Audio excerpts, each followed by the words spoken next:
നെല്ലിയാമ്പതി വിനോദസഞ്ചാര മേഖലയിൽ കുന്നുകൂടുന്ന പ്ലാസ്റ്റിക് മാലിന്യം കാടിനും കാട്ടുമൃഗങ്ങൾക്കും ഭീഷണിയാവുന്നു.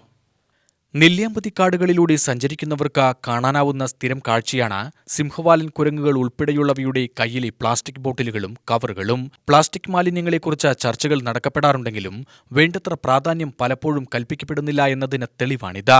കാടിനെയും കാട്ടുജീവിതങ്ങളെയും ഇഷ്ടപ്പെടുന്നവരാണ് നെല്ലിയാമ്പതിയിലെത്തുന്ന മിക്ക ആളുകളുമെങ്കിൽ അതിൽ വലിയൊരു വിഭാഗം നെല്ലിയാമ്പതിക്ക് നൽകുന്ന ഏറ്റവും വലിയ വേദനയാണ് വനത്തിൽ കുന്നുകൂടുന്ന പ്ലാസ്റ്റിക്.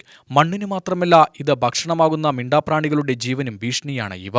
വിനോദസഞ്ചാരികൾ ഉപേക്ഷിക്കുന്ന കവറുകളിലെ വ്യത്യസ്തമായ രുചിയാണ് ഇത് ഭക്ഷണമാക്കാൻ വന്യമൃഗങ്ങളെ പ്രേരിപ്പിക്കുന്നത്.